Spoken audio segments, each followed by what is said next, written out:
Good morning बच्चों। आप लोगों ने एक बात सुनी होगी कि परिवर्तन ही प्रकृति का नियम है और इस परिवर्तन का मतलब होता है बदलना। किस चीज़ का बदलना? पृथ्वी पर या पूरे यूनिवर्स में लगातार कुछ न कुछ चीज़ें बदल रही हैं और इसी बदलने में हम लोग आज साइंस के फर्स्ट चैप्टर की बात करेंगे जिसका नाम है रासायनिक अभिक्रियाएं और समीकरण, केमिकल रिएक्शन एंड इक्वेशन।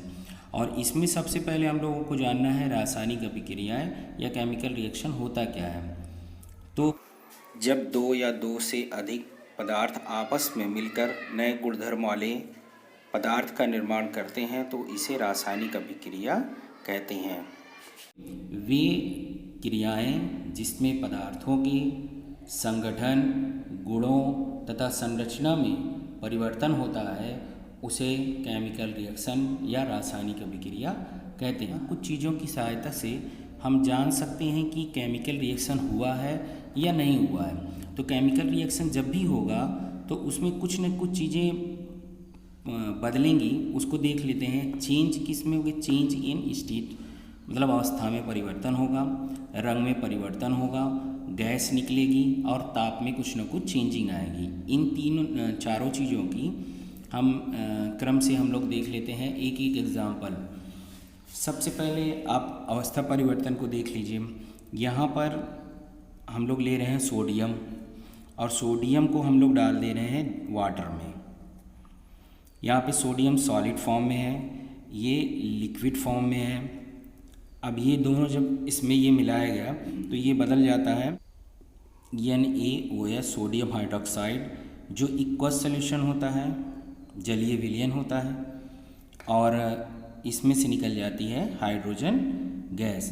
अब इसकी स्टेट कैसी थी? Solid state. और ये किस स्टेट में था? लिक्विड फॉर्म में। और ये इक्वस फॉर्म में तैयार हुआ और गैस फॉर्म में। अब एक मटेरियल, दो मटेरियल हम लोगों ने लिया और वो चेंज किस में हो गया? इक्वस सॉल्यूशन में बदल गया और गैस निकल गई। तो पहली चीज़ तो आपको यहाँ पे गैस निकलना भी आप समझ गए और यहाँ पे एक स्टेज से दूसरे स्टेज में, मतलब भौतिक परिवर्तन में भी बदलाव हो रहा है। अब कलर वाला एक देख लेते हैं। कलर वाला, कलर में देख लीजिए आप, कॉपर सल्फेट ले लीजिए। कॉपर सल्फेट का जलीय विलयन या इक्वस सॉल्यूशन, ये क्या होता है? इक्वस सॉल्यूशन लिया गया और उसमें जिंक का टुकड़ा डाल दिया गया और उसको कुछ टाइम के लिए रख दिया जाता है। उसमें क्या होगा कि ये इसको हटा देगा, मतलब ये चेंज हो जाएगा। अभी देख लीजिए, ये ZnSO4 में कन्वर्ट हो जाता है या बदल जाता है और दूसरी चीज़ निकल जाता है कॉपर और इसका प्रेसिपिटेट ये नीचे बैठ जाएगा कॉपर। और जिंक सल्फेट, जिंक सल्फेट रंगहीन होता है। कैसा होगा? रंगहीन, कलरलेस। और ये होगा नीला या ब्लू कलर का, ब्लू कलर। अब यहाँ पे कलर भी चेंजिंग हो रही है तो यहाँ पे भी क्या हुआ? केमिकल रिएक्शन हुआ है। अब गैस का निकलना यहाँ पे देख लिया और ये भी हो गया। अब टेम्परेचर में देख लीजिए, जैसे आप ले लीजिए चूना, चूना ले लिए और चूने को डाल दिया जाए किस में? वाटर में। चूने को जब आप वाटर में डालोगे तो ये कन्वर्ट किस में हो जाता है? कैल्शियम हाइड्रोक्साइड में। खाने वाला चूना या भीगा चूना मिल जाए, ये हो जाएगा। अब यहाँ पे क्या है? सॉलिड फॉर्म में है, ये लिक्विड फॉर्म में, ये सॉलिड फॉर्म में होता है, ये लिक्विड फॉर्म में और ये इक्वस जलीय विलयन तैयार होता है और इसमें से हीट निकलती है। हीट या उष्मा, क्या निकलेगा? उष्मा निकलेगी। तो ये उष्मा वाला हो गया। यहाँ पर आप लोगों ने ये देख लिया, रासायनिक अभिक्रियाएं जब होंगी तो उसमें कुछ न कुछ चेंजिंग होते हैं जिससे आप ये निर्धारित कर सकते हैं कि केमिकल रिएक्शन हुआ है कि नहीं। और कैसे पता करेंगे? अवस्था में परिवर्तन होगा, रंग में परिवर्तन होगा, गैस निकलेगी या तो फिर टेम्परेचर में कुछ न कुछ चेंजिंग होगी। तो अगर ऐसा हो रहा है तो उसमें रासायनिक अभिक्रिया हो रही है, ये आपको पता चल जाएगा। अगला टॉपिक यहाँ पर है केमिकल इक्वेशन या रासायनिक समीकरण। मतलब अभी जो परिवर्तन हुआ है, केमिकल रिएक्शन हुआ, उस चीज़ को हम लोग शॉर्टकट में कैसे लिखें? इतना लॉन्ग अगर लिखना रहेगा, अगर जैसे लिखना है मैग्नीशियम का रिएक्शन ऑक्सीजन से कराया गया और मैग्नीशियम ऑक्साइड, इतना लंबा लिखा जाएगा सिंबल आप लोगों ने 9th में पढ़ा होगा कि हर एक एटम का या हर एक एलिमेंट्स का सिंबल होता है और उस सिंबल को जोड़ करके इक्वेशन बना दिया जाता है, जिसको हम लोग केमिकल इक्वेशन के नाम से जानते हैं। कोई भी रिएक्शन जब होगा, कोई भी चेंजिंग होगी, उसको रिएक्शन के फॉर्म में या इक्वेशन के फॉर्म में जब लिख दिया जाएगा तो उसी को कहेंगे हम लोग केमिकल इक्वेशन। अब केमिकल इक्वेशन लिखने के लिए एक चीज़ आप लोगों ने देखा, जब कोई भी मटेरियल या पदार्थ एक चीज़ में दूसरी चीज़ मिलाई जाएगी तो उसको हम लोग बोलेंगे, जो अभिक्रिया में भाग लेगा या ऐसे कह सकते हैं जो रासायनिक अभिक्रियाओं में भाग लेगा, उसे क्या कहेंगे? रिएक्टेंट कहेंगे। क्या कहेंगे? रिएक्टेंट या अभिकारक कहेंगे। क्या कहेंगे? अभिकारक। और जो उससे बनेगा उसको उत्पाद या प्रोडक्ट कहेंगे। ठीक। नेक्स्ट टॉपिक है कि रासायनिक समीकरण का लिखना कैसे लिखा जाए। तो समीकरण को लिखने के लिए सिंपल तरीका ये है कि अभी जैसे मैंने बताया था सोडियम का सिंबल लिख दिया गया, फिर वाटर में डाला गया, फिर उससे बना सोडियम हाइड्रोक्साइड और हाइड्रोजन गैस निकली। यहाँ पे मैंने किस फॉर्म में इसको लिख दिया? सोडियम को मैंने लिख दिया Na, उसका सिंबल लिख दिया, वाटर का भी सिंबल लिख दिया, और यहाँ पर क्या चीज़ हो गया? NaOH, Na सोडियम हाइड्रोक्साइड का सिंबल लिख दिया, और यहाँ पे गैस का सिंबल लिख दिया। गैस वाटर हाइड्रोजन निकली तो हाइड्रोजन का लिख दिया, और यहाँ से गैस निकल रही तो उसको भी लिख दिया। ये गैस का सिंबल है तो गैस निकलेगी, गैस के फॉर्म में नहीं। यहाँ से क्या पता चल रहा है? सोडियम वाटर में डाला गया है और उससे एक लिक्विड फॉर्म में लिया गया है, सॉलिड फॉर्म में लिया गया है, और यहाँ पर सोडियम हाइड्रोक्साइड जो बना हुआ है वो जलीय विलयन के फॉर्म में है, और यहाँ से हाइड्रोजन गैस निकल रही है। यहाँ से इतनी चीज़ें पता चली। तो केमिकल रिएक्शन को या कह सकते हैं केमिकल इक्वेशन को लिखने के लिए हम लोग सिंबल्स का प्रयोग करते हैं, सिंबल्स के रूप में लिख दिया जाता है। और रिएक्टेंट हमेशा पहले लिखे जाएंगे और एक एरो के थ्रू जिससे प्रोडक्ट बन रहा है वो एरो लगा दिया जाएगा, और उसके बाद प्रोडक्ट को लिख दिया जाता है। यहाँ पे मैंने 3-4 चीज़ें दिखाई हैं, वो तो पहले भी बता चुका हूँ। किसी भी रिएक्शन को बैलेंस कैसे किया जाता है, तो बैलेंस करने के लिए हम लोगों के पास है हीट एंड ट्रायल मेथड है, और हीट एंड ट्रायल मेथड के थ्रू हम लोग क्या पढ़ेंगे? कुछ इक्वेशन लेंगे। कुछ रिएक्शन में जैसे ले लीजिए, आप ले लिए N2, नाइट्रोजन गैस है, हाइड्रोजन गैस है। इस नाइट्रोजन और हाइड्रोजन गैस को जब मिलाया गया या रिएक्ट कराया गया तो ये बनता है NH3 में। अब NH3 को अब यहाँ पे ये इक्वेशन कंप्लीट हो गया। अब इनको इक्वेशन यहाँ पे बैलेंस है कि नहीं बैलेंस है, तो ये समझ लीजिए एक तराजू की तरीके से काम करता है। दोनों तरफ हम लोगों का बराबर आना चाहिए। तो बराबर आने के लिए तो इधर जितने एटम हों, जो भी हों, जितने भी एटम इधर लिए जा रहे हैं उतने एटम इधर भी होने चाहिए। तो सबसे पहले हम देख लेते हैं नाइट्रोजन को। नाइट्रोजन यहाँ पे कितना है?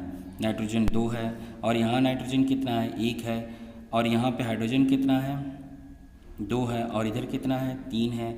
तो नाइट्रोजन यहाँ पे 2, यहाँ पे हाइड्रोजन कितना? 2, नाइट्रोजन यहाँ पे कितना? 1, और हाइड्रोजन कितना? 3। अब इसको ऐसी चीज़ से मल्टीप्लाई करिए कि नाइट्रोजन भी बराबर हो जाए और हाइड्रोजन भी।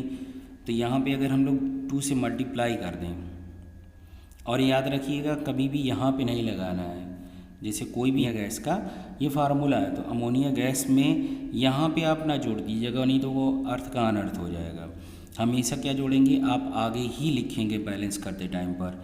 तो यहाँ पे बैलेंस करने के लिए मैंने नाइट्रोजन को पहले बैलेंस कर दिया। 2 नाइट्रोजन था, यहाँ पे 2 नाइट्रोजन आपने करने के लिए 2 लगा दिया। तो 2, अब इसका मल्टीप्लाई यहाँ पर होगा। अब मल्टीप्लाई कर लीजिए यहाँ पर, तो 2 3 जा हो जाएगा 6। तो 6 यहाँ पर है, तो हाइड्रोजन यहाँ पे कितना हो गया? 3 से 6 हो गया।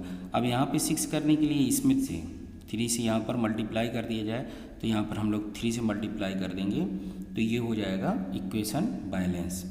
यहाँ पे नाइट्रोजन 2 था, हाइड्रोजन भी 2 था, अमोनिया बनी थी, अमोनिया में नाइट्रोजन 1 था, तो 1 को 2 करने के लिए 2 लगा दिया, और ये हाइड्रोजन कितना हो गया, मल्टीप्लाई करेंगे तो 6 हो जाएगा, तो 6 करने के लिए आपने 3 लगा दिया। इस तरीके से ये बैलेंस इक्वेशन गया था। यहाँ पे सोडियम 1 है कोई बात नहीं, यहाँ पे ऑक्सीजन कितना है 1 है कोई बात नहीं, यहाँ पे हाइड्रोजन कितना है 2, और यहाँ पे भी क्या है 2, लेकिन यहाँ पे एक और है 3 है ना। तो यहाँ पे 3 करने के लिए आप क्या करोगे, सबसे पहले यहाँ पे 2 इधर 4 हो जाए, इधर भी 4 हो जाए, तो यहाँ पर हाइड्रोजन को बराबर करने के लिए 2 2 जा 4 कर सकते हैं, 2 2 जा 4, और यहाँ पे 2 लगा देंगे तो 4 हो जाएगा, तो 2 ये और 2 यहाँ पर। अब इस तरीके से 2 2 4 इधर हो गया और 4 इधर हो गया, लेकिन ऑक्सीजन 2 हो गया बराबर, लेकिन सोडियम क्या हो गया, सोडियम यहाँ पे 2 हो गया, यहाँ पर 1 है, तो इसलिए आप क्या करोगे, यहाँ पर 2 लगा दोगे। तो इस तरीके से ये इक्वेशन बैलेंस हो गया। शॉर्ट स्क्रीन ले लीजिए और फिर इसको बैलेंस करिएगा। तो कुछ फिजिकल स्टेट और भौतिक अवस्थाएं लिखी हुई है और उसके सिंबल्स लिखे हुए हैं या संकेत। यहाँ पे लिक्विड फॉर्म में कोई भी मटेरियल जब रिएक्शन लिखा जाएगा, रिएक्शन में या इक्वेशन लिखा जाएगा, तो इक्वेशन में कोई द्रव अवस्था में हो सकता है या लिक्विड फॉर्म में हो सकता है, इक्वेस फॉर्म में या जलीय अवस्था में हो सकता है, सॉलिड स्टेट में होगा और गैसियस स्टेट में होगा। तो इन सब अगर स्टेट में है तो उसके आगे जिस तरीके से मान लीजिए आपका H2O लिखा हुआ है, तो H2O लिक्विड फॉर्म में पाया जाता है, तो यहाँ पे L लगा दिया जाएगा, L लिख दिया जाएगा स्मॉल लेटर में, ये लिक्विड को डिनोट करेगा कि ये लिक्विड है। जैसे मान लीजिए कापर है तो कापर सॉलिड फॉर्म में है तो कापर S लिख दिया जाएगा, और जिंक सल्फेट का पाउडर लिया गया या NaCl लिया गया है, NaCl लिया गया तो NaCl लिया गया अगर, तो ये सॉलिड फॉर्म में लिया गया है। अगर जलीय विलयन लिया गया है तो लिखा जाएगा NaCl AQ इक्वस फॉर्म में, इक्वस जलीय अवस्था में लिया गया है। और अगर मान लीजिए आप यह है और गैस स्टेट, जैसे हाइड्रोजन गैस निकलती है तो ये हमेशा क्या होगा, गैस फॉर्म में। कार्बन डाइऑक्साइड आपको लिखना है तो कार्बन डाइऑक्साइड गैस अवस्था में, तो गैस अवस्था में मिलेगी गैस। ऑक्सीजन कहीं पे है तो ये भी गैस अवस्था में रहती है तो गैस। तो यहाँ पे जो भी अभी तक लिखा है बताया गया था, तो उस रिएक्शन में आप यहाँ पर जैसे मैं लिख दे रहा हूँ, यहाँ पर एक रिएक्शन में जैसे Fe यहाँ पे किस फॉर्म में रह सकता है, Fe मिलेगा हमेशा सॉलिड फॉर्म में, तो ये सॉलिड यहाँ पे लिख देंगे। ये लिक्विड फॉर्म में है तो लिक्विड हो गया। अब यहाँ पे लिक्विड फॉर्म में लिया गैस फॉर्म में, तो यहाँ पे लिया जाता है लिक्विड फॉर्म में नहीं, इसको गैस फॉर्म में लिया जाता है तो G लिखा जाएगा। और क्योंकि वाटर वेपर्स के फॉर्म में या जल वाष्प की अवस्था में रहता है, यहाँ पर ये सॉलिड स्टेट में मिलता है। ठीक, जिंक पाउडर अरे वो जंग रहता है ना, जंग की तरीके से यहाँ पर ये गैस है ही है तो गैस अवस्था में। इसी तरीके से सब में लिख लीजिएगा अपना। और यहाँ पर कब कोई भी रिएक्शन की एरो लगता है, ये रिएक्शन दिखाता है रिएक्टेंट से प्रोडक्ट की तरफ, और इस पे अगर ऊपर लिख दिया गया है, ये सिंबल बना दिया गया त्रिभुज का या ट्रायंगल बना दिया गया, तो इसको बोला जाता है गर्म के लिए ये डिनोटेड किया जाता है, प्रदर्शित किया जाता है। और प्रेसिपिटेट या अवक्षेप के लिए अगर कोई अवक्षेप या नीचे बैठ जाता है तो उसके लिए क्या किया जाएगा, उसके लिए एरो नीचे लगा दी जाएगी, वो बताएगा कि यह प्रेसिपिटेट हो गया या अवक्षेपित हो गया। जैसे थक्का जम जाना, नीचे थक्का जम जाएगा। और गैस को हम लोग ऊपर तीर से दिखाएंगे तो गैस पता चल जाए। इस तरीके से आपने पढ़ लिया केमिकल रिएक्शन क्या है, केमिकल रिएक्शन में की इक्वेशन कैसे बनाए जाएंगे और उसको लिखने का सही तरीका क्या है, रिएक्टेंट और प्रोडक्ट है क्या, और उनको कहाँ कहाँ लिखा जाता है, उनके सिंबल्स को लिखने के लिए, और उसको बैलेंस करना समझ गए। इतनी चीज़ें मैंने आज बताई हैं। अगले चैप्टर में मैं इसके आगे पढ़ाऊँगा। अब इसमें कुछ एक्सरसाइज दी गई है। इस रासायनिक अभिक्रिया में आप देख रहे होंगे कि इसमें इस रिएक्शन को होने के लिए कौन कौन सी कंडीशन ज़रूरी है, ये यहाँ से नहीं पता चल रहा है। तो कभी कभी आप रिएक्शन को देखोगे और उसके ऊपर ताप, दाब और उत्प्रेरक आदि भी लिखे रहते हैं। जैसे ताप, दाब और उत्प्रेरक लिखना हो तो तीर के ऊपर लिख देंगे, एरो के ऊपर लिख दिया जाएगा। वायु में मैग्नीशियम रिबिन को जलाने से पहले साफ़ क्यों किया जाता है?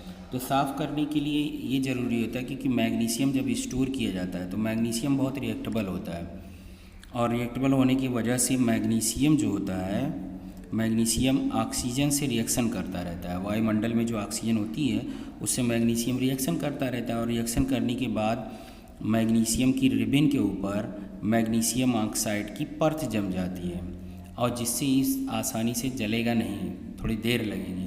तो उसको आसानी से जलाने के लिए उसको रेगमार की सहायता से उस रिबिन को क्या कर लिया जाता है, रगड़ दिया जाता है, और रगड़ने के बाद उसके अंदर का जो मैग्नीशियम रहेगा, ये मैग्नीशियम मान लीजिए मैग्नीशियम का जंग है, मैग्नीशियम ऑक्साइड का जंग, और इसके अंदर क्या है, मैग्नीशियम। तो मैग्नीशियम को जलाने के लिए इस चीज़ को हटाना पड़ेगा।